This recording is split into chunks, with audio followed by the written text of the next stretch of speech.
President Trump promised to restore law and order to the United States of America, and newly released data proves he is delivering overwhelmingly on this promise. A study from the Council on Criminal Justice shows that the murder rate across America's largest cities plummeted in 2025 to its lowest level since at least 1900. Again, let me repeat, to put this in perspective, this marks the largest single-year drop in murders in recorded history. This dramatic decline is what happens when a president secures the border, fully mobilizes federal law enforcement to arrest violent criminals, and aggressively deports the worst of the worst illegal aliens from our country. The numbers don't lie. Under President Trump in 2025, the FBI increased violent crime arrests by 100% compared to the prior year. The FBI also conducted more than 67,000 arrests from Inauguration Day 2025 to January 20th, 2026, which is 197% more arrests than the same period previously. The FBI also disrupted 1,800 gangs and criminal enterprises, a 210% increase from the year prior. The FBI has arrested 1,700 child predators and more than 300 human traffickers across the country. Since President Trump took office, 6 of the FBI's top 10 most wanted fugitives have been captured. Right here in our nation's capital, where you all live, so you know it well, whether you choose to report it or not, the president's efforts to make D.C. safe and beautiful have worked.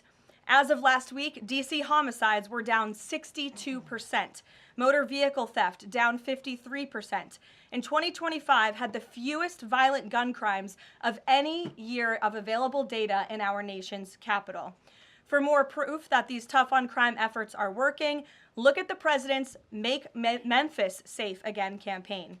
As of last week, there have been nearly 5,600 arrests made, and aggravated assaults are down 53%. Sexual assaults are down 53%, and robberies are down 70%. Again, that's just in the city of Memphis. 5,600 arrests have taken place because of this president and his Homeland Security Task Force that has surged into Memphis at the request of both the governor and the mayor in that city. A Democrat mayor, I will add. These are the results that can happen when Democrats and Republicans, when the federal government and state and local officials work together. And that's what President Trump wants to see to improve public safety across our country. When you have a leader like President Trump who empowers good cops to be cops and to arrest bad criminals, American communities will become safer. Many of the media outlets in this room have expressed shock and confusion at these remarkable statistics. The New York Times declared that, quote, "No one knows for sure what's behind the staggering drop in the murder rate. The reason is very clear. It is President Trump's leadership and his unwavering commitment to law and order. The drop in crime is more proof that all that is required to improve public safety on our streets is a leader with the will to do what is necessary to protect law-abiding American citizens. These efforts are failing. Brand new Harvard-Harris polling shows overwhelming support for President Trump's efforts to protect law-abiding citizens from criminal illegal aliens. Nearly 8 in 10 Americans say criminal illegal aliens should be deported. A solid majority also support deporting all illegal aliens, regardless of additional crimes. And more than 2 in 3 Americans back the Trump administration's common sense requirement that state and local officials cooperate with federal authorities and work to hand over criminal illegal aliens in local jails for swift deportation. Finally, to prevent another invasion of millions of illegal aliens from happening again, President Trump and Secretary Noem delivered the most secure border in American history. 0 illegal aliens were released into our homeland over the past 9 months. This is a truly remarkable achievement. Again, 0 illegal aliens released into the country in 9 months. This is staggering, and it deserves more attention from all of you. Overall, Customs and Border Protection recorded the lowest total encounters in agency history. Daily encounters have fallen by 95%, averaging just 250 apprehensions at the southern border a day. This is compared to over 5,100 daily apprehensions during the Biden years. It's a night and day difference because we finally have a president who enforces the law and lets our law enforcement do their noble jobs of protecting our homeland. When President Trump campaigned on making America safe again, this is exactly what he meant, and the numbers and the results speak for themselves. The new media seat, first question on the DHS funding bill. Funding runs out in the better part of 8 days or so. Democrats, at least verbally, are very dug in. What does the White House believe their end goal is when it comes to this funding fight, when it comes to immigration policy at large? What is their end goal when they're dug in a position like this at this point in time? Well, the president has two end goals. One is to obviously keep the government funded and open, and that includes the Department of Homeland Security, which does not just touch upon ICE and Border Patrol, but also FEMA, the United States Coast Guard, the United States Secret Service. These are brave public servants who work to protect our homeland. The president wants these individuals to get paid. Secondly, when it comes to any discussions about immigration policy, the president is never going to waver in his commitment to allow immigration enforcement efforts in this country and to support ICE and Border Patrol and the deportation of illegal alien criminals.